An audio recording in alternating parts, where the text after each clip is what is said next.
Hi, in this video we'll learn how to find the average rate of change for a function.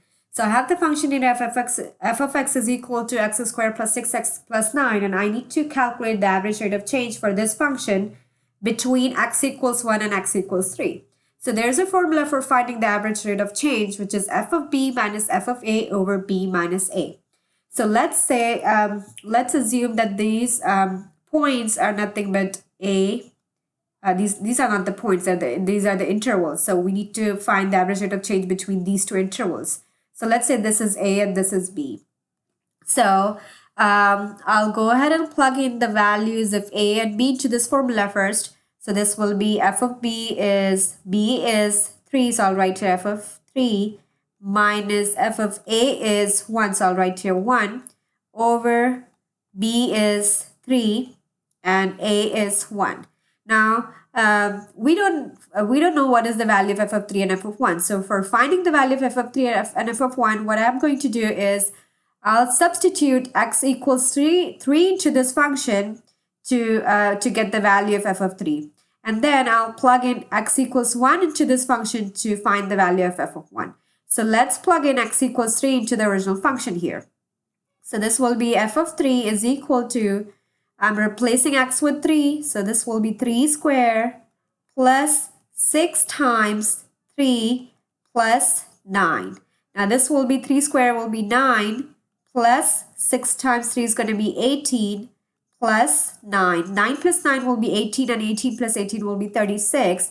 That means f of 3 is equal to 36. Now we have to find the value of f of 1. So I'm replacing x with 1 to get the to find the value of f of 1 here.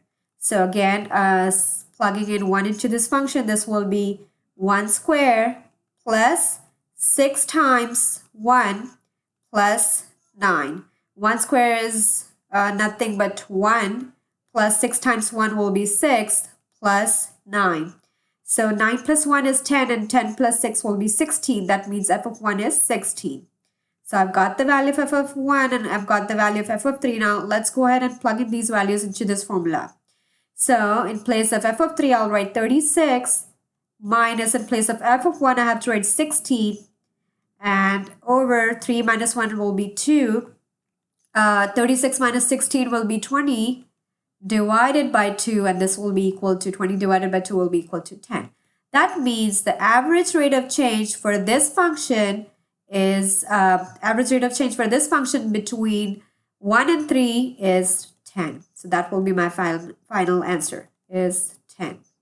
Now let's take a look at this example here. Again, we have to, let's assume that this is A and this is B. Now, I'll go ahead and plug in the values of A and B into this formula. So this will be f of B is negative 2 minus f of A is negative 4 over B is negative 2 minus A is negative 4. So I'll include this in the parentheses just to avoid confusion because we have two signs next to each other. So now I have to find the value of f of negative 2 and f of negative 4. Well, we have the function here. This is in vertex form and this is a quadratic function. Let's just go ahead and plug in x equals negative 2 into this function to get the value of f of negative 2. So I'll write here f of negative 2 in place of x. I'll replacing x with negative 2 here. So 2 times in place of x, I'll write negative 2 minus 1 square minus 4. Excuse me. This is equal to 2.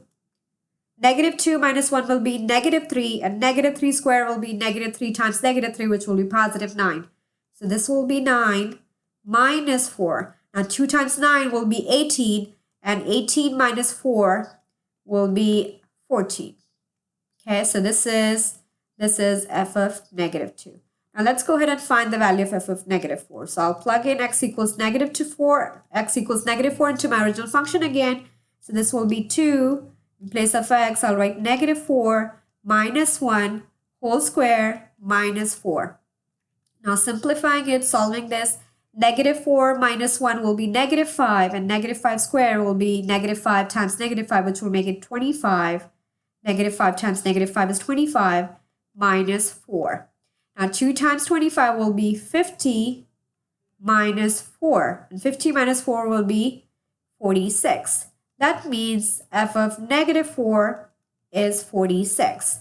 So I'll go ahead and plug in the values of f of negative 2 and f of negative 4 into this formula. So f of negative 2 is 14. F of negative 4 is 46. I'll write 46 here. Divided by, now be careful when you solve the negative signs. These are two negative signs. So this is negative 2 minus negative 2, take away negative 4. So that will be positive 2.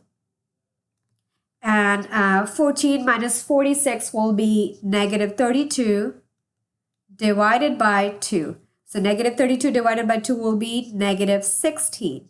So that means the average rate of change